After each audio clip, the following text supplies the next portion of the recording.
नमस्कार। गुरु परंपरा योग संस्थान में आप सभी लोगों का स्वागत है।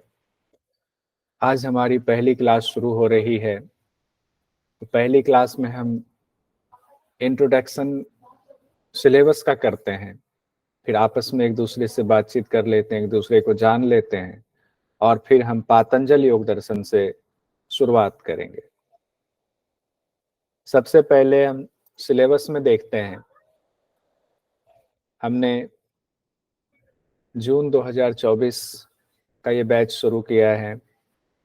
टारगेट हमारा जून 2024 में जो यूजीसी नेट की परीक्षा होने वाली है उसमें हमें पास होना है। सिलेबस को लेकर के एक बार फिर से कंफ्यूजन शुरू हो गई है कि क्या हमारा सिलेबस बदल गया है या बदलने वाला है अभी। तो इसको सबसे पहले क्लियर कर लेते हैं। हम योग विषय से यूजीसी नेट की तैयारी कर रहे हैं। हमारा टारगेट है जून 2024 और इस वक्त सिलेबस को लेकर के कोई कंफ्यूजन नहीं होनी चाहिए। सारा कंफ्यूजन अभी हम लोग दूर करेंगे। यूजीसी ने 2019 में सिलेबस में बदलाव किया, वही सिलेबस अभी चल रहा है, लेकिन अब जो नई शिक्षा नीति, न्यू एजुकेशन पॉलिसी अपनी है, उसके हिसाब से फिर ये कहा जा रहा है कि सिलेबस में बदलाव होगा। ये बात आई है अभी, हालांकि पहले था कि सिलेबस चेंज नहीं होगा, लेकिन अब सिलेबस चेंज हो सकता है। लेकिन इतना तय है कि जो सिलेबस चेंज होगा वो बहुत ज़्यादा नहीं होगा, थोड़ा बहुत सिलेबस चेंज होगा। पेपर 1 से थोड़ा बहुत और पेपर 2 में योग में कुछ एक दो सब्जेक्ट हो सकता है ऐड हो, एक दो उसमें से हट सकता है। बहरहाल सिर्फ ये कयास ही लगा सकते हैं। लेकिन जब भी सिलेबस चेंज होगा तो छात्रों को पर्याप्त समय दिया जाएगा यूजीसी की तरफ से, तो उसके लिए हम घबराएंगे नहीं। अभी वर्तमान में जो सिलेबस हम अभी आपके सामने प्रेजेंट करेंगे योग विषय का, वही सिलेबस हमारा रहेगा, वही सिलेबस चल रहा है। यूजीसी की तरफ से सिर्फ ये कहा गया कि सिलेबस में बदलाव की प्रक्रिया चल रही है। जैसे ही सिलेबस में कोई बदलाव होता है, गुरु परंपरा योग संस्थान की तरफ से हम अपने स्टूडेंट्स को इसकी जानकारी समय पर दे देंगे। यानी कि वर्तमान में जो योग सिलेबस हमारा है वो जून 2019 से जारी है। ठीक है, अब इसकी प्रोसेस नीचे है, उसकी प्रोसेस में हम नहीं जाएंगे, समय नहीं गंवाएंगे। हम सीधे अब आते हैं कि हमारे योग में इस वक्त सिलेबस में क्या क्या है। इस वक्त का सिलेबस हम एक बार देख लेते हैं। पेपर 2 का सिलेबस अभी मैं दिखा रहा हूँ। पेपर 1 का सिलेबस अभी हम डिस्कस नहीं कर रहे हैं। पेपर 1 की क्लास जब शुरू होगी तो उस समय पेपर 1 का पहले सिलेबस डिस्कस करेंगे, फिर पेपर 1 की तैयारी क्लासेस शुरू होगी। तो हमारा जो ये योग का सिलेबस पेपर 2 का है, इसमें 10 यूनिट है, पूरा 10 यूनिट, और बहुत लंबा सिलेबस है। लेकिन घबराने की जरूरत नहीं है। प्रॉपर डेली आप क्लास लें और कभी क्लास छूटे तो आप उसके लिए पहले से इन्फॉर्म करें कि आज इस कारण से मैं क्लास नहीं ले पाऊंगा या नहीं ले पाऊंगी, ताकि हमें लगे कि हम एक स्टूडेंट की तरह इस संस्थान से जुड़े हैं, परिवार की तरह जुड़े हैं और हम प्रॉपर जानकारी अनुशासन बनाकर रख रहे हैं। जो 10 यूनिट है, पहला यूनिट हमारा है योग के आधारभूत तत्व, जिसमें योग का इतिहास और योग के विविध संप्रदाय की जानकारी है, वो पढ़ना है हमें। दूसरा यूनिट योग के ग्रंथ हैं, जिसमें कि मुख्य उपनिषद, भगवद गीता और योग वशिष्ठ, ये तीनों मिलाकर के दूसरा यूनिट है। तीसरे यूनिट में योग उपनिषद है। चौथा पातंजल योग दर्शन है। पांचवें में हठ योग के ग्रंथ है, जिसमें 8 हठ योग के ग्रंथ हमें पढ़ने हैं। उसके बाद छठा यूनिट हमारा है, उसमें सामान्य मनोविज्ञान, साइकोलॉजी है और ह्यूमन एनाटॉमी एंड फिजियोलॉजी है। आहार एवं पोषण भी है इसमें। सातवां जो हमारा यूनिट है वो है योग एवं स्वास्थ्य। आठवां यूनिट है हमारा चिकित्सीय योग। नौवां यूनिट है योग का अनुप्रयोग। 10वां यूनिट है क्रियात्मक योग। एक बार देखते हैं इकाई 1 में योग का इतिहास जो है वो, उसके विकास, डेवलपमेंट, अर्थ, परिभाषा, कोई अगर भ्रामक धारणाएं हैं, योग का लक्ष्य क्या है, उद्देश्य क्या है, वो हमें पढ़ना है। वेद, उपनिषद और प्रस्थानत्रयी का परिचय हमें जानना है। पुरुषार्थ चतुष्टय की अवधारणा क्या है, सरदर्शन की सामान्य अवधारणा क्या है, और षड्दर्शन में ये ज्ञान मीमांसा, आचार मीमांसा, तत्व मीमांसा, ये क्या है, मुक्ति की भी बात है। साथ ही सांख्य, योग और वेदांत दर्शन में कहा गया विशेष संदर्भ में पढ़ना है, यानी कि आप समझ सकते हैं सांख्य, योग और वेदांत दर्शन से ज्यादा सवाल आ सकते हैं। महाकाव्य एवं स्मृतियों का परिचय पढ़ना है, जिसमें कि महाकाव्य में आपको रामायण का अरण्य कांड पढ़ना है, जिसमें नवधा भक्ति थोड़ा अलग तरीके से बताया गया है। जो सामान्य नवधा भक्ति हम लोग पढ़ते हैं उससे अलग है, इससे संबंधित सवाल भी एक बार आया हुआ है। महाभारत का शांति पर्व पढ़ना है और हमें याज्ञवल्क्य स्मृति में योग के बारे में क्या कहा गया है ये पढ़ना है। महर्षि पतंजलि एवं गुरु गोरक्षनाथ की योग परंपरा क्या रही है वो जानना है। इनकी परंपराओं का संक्षिप्त परिचय और योग में क्या इनका योगदान है वो देखना है। नारद भक्ति सूत्र में योग में क्या कहा गया है, छोटा ग्रंथ है, इसको देख लेंगे। उसके बाद कबीरदास, तुलसीदास, सूरदास, इनके बारे में पढ़ना है, चूंकि भक्ति रस के कवि रहे हैं, भक्ति काल के हैं। आधुनिक काल में फिर योग में स्वामी विवेकानंद, श्री अरविंद, महर्षि रमन, महर्षि दयानंद और उनकी योग परंपरा क्या है उसके बारे में पढ़ेंगे।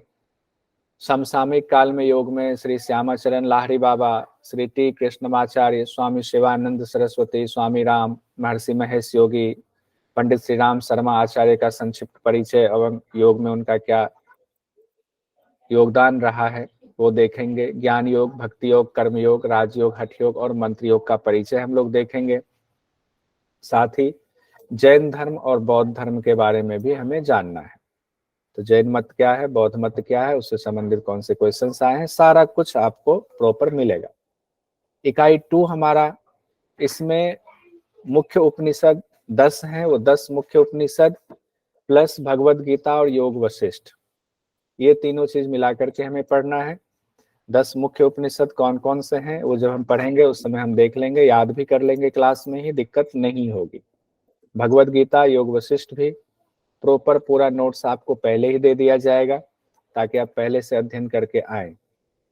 तीसरी इकाई जो है उसमें योग उपनिषद की है। योग उपनिषद 8 योग उपनिषद हमें पढ़ना है जो सिलेबस में दिया हुआ है। हालांकि इस बार 8 योग उपनिषद से अलग भी क्वेश्चन आ गया हुआ था, तो हम उसको भी देख लेंगे कि और क्वेश्चन क्या आ सकते हैं, इस बार क्या आया हुआ था। उसके बाद इकाई 4 हमारा यूनिट 4 है, वो पूरा का पूरा पातंजल योग दर्शन है और पातंजल योग दर्शन को डिटेल में पढ़ेंगे। आज से ही इसकी शुरुआत होगी और पातंजल योग दर्शन से सबसे ज्यादा क्वेश्चंस पूछे जाते हैं। इसका तो एक एक सूत्र हम ढंग से पढ़ेंगे और ढेर सारे क्वेश्चंस एमसीक्यूज भी करेंगे। यूनिट 5 में हम आते हैं, हठयोग के ग्रंथ हैं हमारे। हठयोग के 8 ग्रंथ हैं, योग बीज, गोरक्ष संहिता, शिव संहिता, वशिष्ठ संहिता, सिद्ध सिद्धांत पद्धति, हठ प्रदीपिका, घेरण संहिता और हठ रत्नावली। इनको पूरा पढ़ना है, कहीं से भी क्वेश्चन आ सकता है। कभी क्या करते हैं ये हठ प्रदीपिका से ज्यादा क्वेश्चन ले लेते हैं, कभी घेरण संहिता पर ज्यादा जोर होता है, तो कभी शिव संहिता पर, कभी वशिष्ठ संहिता पर, तो आप अनुमान नहीं लगा सकते हैं किससे आएगा, इसीलिए आपको पूरा ही पढ़ना पड़ेगा और अच्छे से हम लोग इसकी तैयारी करेंगे। यूनिट 6 में हम आते हैं, इसमें है सामान्य मनोविज्ञान, जो जनरल साइकोलॉजी है उसकी चर्चा होगी। उसके बाद ह्यूमन एनाटॉमी फिजियोलॉजी की चर्चा होगी, गुलशन सर ने इसको अच्छे से पढ़ाया था। सामान्य मनोविज्ञान पुंडलिक सर ने पढ़ाया था, आहार एवं पोषण भी पुंडलिक सर ने पढ़ाया था। उसके बाद अगला है हमारा यूनिट इकाई 7, यूनिट 7 है हमारा, जिसमें योग एवं स्वास्थ्य है। WHO के अनुसार योग की क्या परिभाषा है, महत्व क्या है उसका, मानसिक, शारीरिक और सामाजिक क्या, आध्यात्मिक क्या महत्व है स्वास्थ्य का, उसके बारे में पूरी जानकारी है। और इसमें से बहुत सारी चीजें ऐसी है जो हम पहले पढ़ चुके होंगे, जैसे घेरण संहिता का दिया, हठ प्रदीपिका, भगवत गीता के अनुसार आहार की अवधारणा, पथ्य अपथ, तो ये हमारा रिपीटेशन भी हो जाएगा और ये आसानी से हो जाएगा, ये कोई भारी भरकम चीज नहीं है। उसके बाद यूनिट 8 हमारा है, ये है हमारा चिकित्सीय योग, यानी योग के द्वारा हम किस तरह से अपने शरीर को स्वस्थ रखेंगे, कौन से रोग में कौन सा हमें योग करना चाहिए, कौन सा उसमें सहायक होता है, इससे संबंधित अब जाकर के ज्यादा पूछने लग गए हैं। इस बार भी कई क्वेश्चंस ऐसे आए हुए थे जो इस सिलेबस, आउट ऑफ सिलेबस भी लग रहा था, लेकिन हम योग में मास्टर किए हुए हैं तो हमें वो क्वेश्चंस आने चाहिए। तो कौन कौन से रोग हैं, उस रोग के बारे में भी दिया हुआ है, उस रोग से संबंधित कौन कौन से योग होते हैं, कैसे उसका निराकरण किया जाए, वो भी दिया हुआ है। यूनिट 9 में दिया हुआ है योग के अनुप्रयोग। इसमें आपका है यूनिट 9 में बहुत इंपॉर्टेंट है, एक पुस्तक आती है कैवल्य धाम की, वो पूरा पुस्तक अगर पढ़ जाएंगे, पतली सी है, बहुत मोटी नहीं है, उस पुस्तक का नाम दे करके आता है योगाभ्यासों की अध्यापन विधि पुस्तक के मुताबिक ये बताएं, इस सवाल का आंसर दें, तो पूरा वो हम लोग पुस्तक पढ़ेंगे। योग की शिक्षण विधि वो है। उसके बाद है यूनिट 10। यूनिट 10 में क्रियात्मक योग है, जिसमें आपको यौगिक अभ्यास, सटकर्म, सूर्य नमस्कार, परंपरा आधारित सूर्य नमस्कार है, सूर्य नमस्कार के मंत्र पूछते हैं, किस मंत्र पर कौन सा आसन किया जाता है, फिर आसन में खड़े होकर करने वाले आसन, बैठकर करने वाले आसन, पेट के बल के आसन, इस तरह से आसनों के बारे में हमें क्रियात्मक नॉलेज भी आना चाहिए।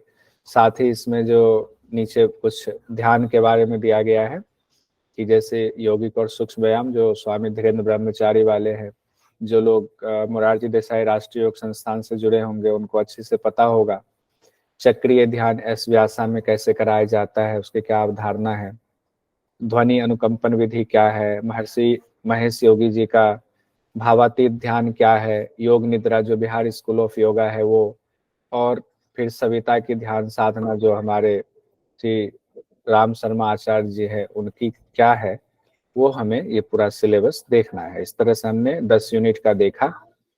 हम आज जो शुरुआत करने जा रहे हैं पहली क्लास में, हमने इसमें ज़्यादा समय नहीं लिया, ज़्यादा समय की ज़रूरत नहीं थी, धीरे धीरे सब हो जाएगा।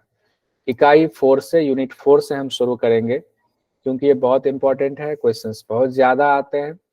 तो पातंजल योग दर्शन से हम आज शुरू करने जा रहे हैं।